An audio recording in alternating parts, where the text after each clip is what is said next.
Welcome to SRH plus group. आज का हमारा टॉपिक है बीएससी थर्ड ईयर का और ऑर्गेनिज्म है पैरागोनिमस वेस्टरमानी। इसको नॉर्मली हम लोग ओरिएंटल लंग फ्लूक के नाम से भी जानते हैं। और ये जो ऑर्गेनिज्म है इसको सबसे पहले डिस्कवर किया गया था यूरोप में इन 1878, जहाँ की एक बंगाल टाइगर की डेथ हो गई थी, तो उसमें से ये ऑर्गेनिज्म हमें मिला था। तो पहले जब ये ऑर्गेनिज्म मिला तो ये जो है माना गया कि ये ह्यूमन बींग में नहीं फैलता है, लेकिन कुछ समय के बाद ये पाया गया कि ये ह्यूमन बींग में भी फैलता है। और जिस पोर्शन में वो उनको इफ़ेक्ट करता है, जिस पोर्शन का ह्यूमन बींग का पोर्शन, वो है लंग या ब्रेन।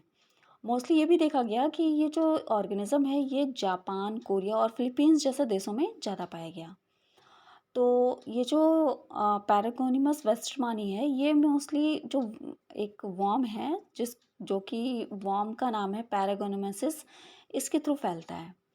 तो पैरागोनोमेसिस जो है वो एक एक्सीलेंट एग्जांपल हम मान सकते हैं जियोसिस का है।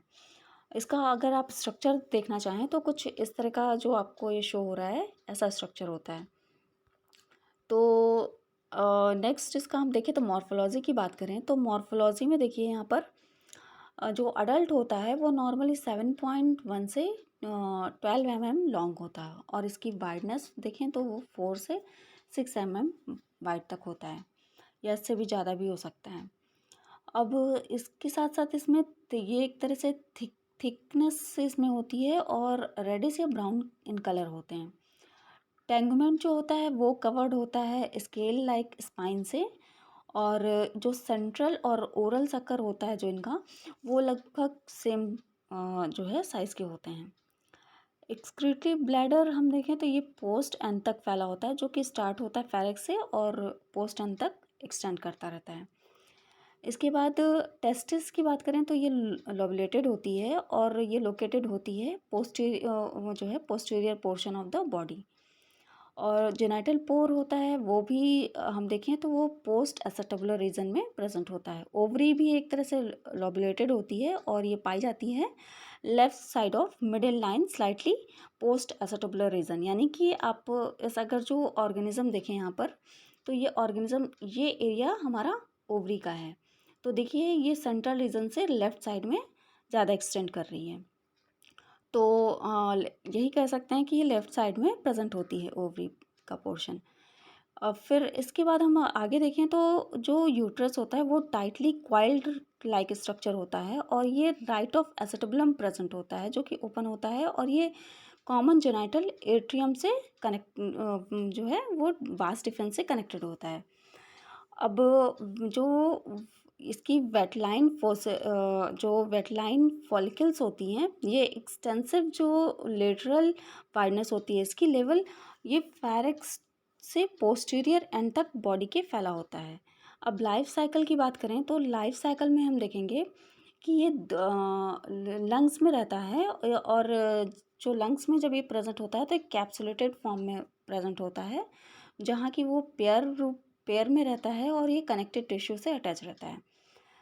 फिर इसमें फर्टिलाइजेशन का प्रोसेस देखें तो क्रॉस फर्टिलाइजेशन होता है, जिसमें कि अडल्ट वर्म जो है वो एग रिलीज करते हैं। एग एक तरह से ट्रैप हो जाता है अपने सराउंडिंग के टिश्यूज़ में, और ये फिर लंग्स में लीव कर दिए जाते हैं। वो लंग्स में उसको ट्रैप किया रहता है। फिर जब उसको उसकी जो फेरेबल कंडीशंस आती हैं तब वो एयर प्रोसेस के थ्रू वो जाके रिलीज़ हो जाता है। अब सिलियरी जो एपिथेलियल होती है ये एक तरह से हम कह सकते हैं कि ये काम करती है मूवमेंट का, इसको हेल्प करती है एक जगह से दूसरी जगह पहुंचने में। फिर इसके फेरिक्स और हम देखें तो ये ज़्यादातर पाए जब रिलीज़ होकर बढ़ते हैं आगे, तो ये फेरिक्स या फिर जो सॉलिड रीजन होता है उसमें एलिमेंट्री कैनाल के ये फाइनली डिस्चार्ज हो जाते हैं, और फिर ये डिस्चार्ज होते हैं किसके थ्रू? फीकल मैटर के थ्रू। फिर लार्वा जो उसके होते हैं वो हम देखेंगे कि 60 डेज या सेवरल वीक्स तक ये सर्वाइव करते हैं, और एक डेवलप्ड मेरिकार्डियम लार्वा में कन्वर्ट हो जाते हैं। और यहाँ पर ये क्या करता है, एग जो होता है वो हैच करता है और रिलीज़ हो जाता है, मेरिकार्डियम लार्वा को रिलीज़ कर देता है। इसके बाद जब ये रिलीज़ हो जाता है मेरिकार्डियन लार्वा, तो ये सिलेटेड फॉर्म में होता है और ये फ्री स्विमिंग करने लगता है। फ्री स्विमिंग करके ये एक अपना पर्टिकुलर होस्ट ये सर्च करता है, जो कि उसको स्नेल जब मिल जाता है तो ये वहाँ पे खुद को स्नेल से अटैच करके वहाँ पे स्पोरोसिस्ट कंडीशन में ये खुद को कन्वर्ट करने की कोशिश करता है। स्पोरोसिस्ट कंडीशन क्यों करता है? ताकि ये अपने सराउंडिंग में कुछ एक लेयर बना सके और ये काफ़ी लंबे समय तक अनफेवरेबल कंडीशन भी आए तो भी वो सर्वाइव कर सके। इसके बाद स्पोरोसिस्ट फर्दर जो है हम देखेंगे तो ये प्रोड्यूस करता है रेडिया और फाइनली फिर ये रेडिया कन्वर्ट हो जाता है सर्केरिया में। तो जो ये सर्केरिया में कन्वर्ट हो रहा है तो इस समय क्या हो रहा है कि ये यहाँ पर टेल उसकी नॉब लाइक टेल हो जाती है और ये माइन्यूट ओरल स्टाइलेट गेन कर लेते हैं। जब ये एस्केप हो जाते हैं वहाँ से तो ये स्नेल सर्केरिया फॉर्म में होता है। ये काफ़ी एक्टिव हो जाते हैं उस समय और ये फिर क्या करते हैं, धीरे धीरे कहीं रॉक या किसी चीज़ पे या क्रैब पर या क्रेफिश जो कुछ ऑर्गेनिज्म जो होते हैं उनके मसल्स या मस्कुलर रीजन में जाके अटैच हो जाते हैं। तो यहाँ पर अटैच होने के बाद जब यही क्रैब या जो ये ऑर्गेनिज्म है एनिमल, इनको फिर एक तरह से ये इन्फेक्टेड हो जाते हैं तो इनको डेफिनेट होस्ट मिल गया है। अब ये यहाँ से क्या करेंगे, ये वॉर्म इंसर्ट करेंगे ड्यूडेनम में और यहाँ पर ये सेवरल डेज तक रहेंगे और फिर एंटर करेंगे कोलोन रीजन में। अब यहाँ पे पेनिट्रेट कर रहे हैं, फिर धीरे धीरे पेनिट्रेट करते करते ये डायफॉर्म में पहुँचेंगे, फिर प्लेरल रीजन में और फिर एंटर करेंगे ये वैक्यूल्स ऑफ लंग्स में। तो इस तरह ये धीरे धीरे लंग्स तक पहुँचते हैं और ये लंग रीजन को काफ़ी इन्फेक्ट करते हैं। इन सारे प्रोसीजर में जो मैचुरेशन पीरियड होता है वो लगभग 8 से 12 वीक का टाइम लगता है। इसके बाद डिज़ीज़ देखें तो डिज़ीज़ हमारी होती है इसकी पैरागोनोसिस से और इसका मोड ऑफ इन्फेक्शन है जब हम किसी इम्प्रॉपर अनकुक्ड फूड फिश जैसे कि जो एक्वाटिक एनिमल्स हैं उसको हम खा लेते हैं तो इसकी वजह से ये इन्फेक्शन ह्यूमन बीइंग में ट्रांसफ़र हो जाता है। लेकिन इसका इन्फेक्टिव स्टेज देखें तो ये बस में जो है मेटासर्केरिया होता है, बाकी एक स्पोरोसिस्ट और वो सब कंडीशन तो नॉर्मली नॉर्मल रहते हैं। एंट्री जो होती है इसकी वो डाइजेस्टिव ट्रैक्ट से होती है और पैथोजेनेसिस देखें तो अर्ली स्टेज होता ही है पैरागोनेसिस से, जो कि उस समय क्या होता है कि कोई सिम्टम नहीं शो करता है तो जो ह्यूमन बीइंग है वो आइडेंटिफाई नहीं कर पाता है।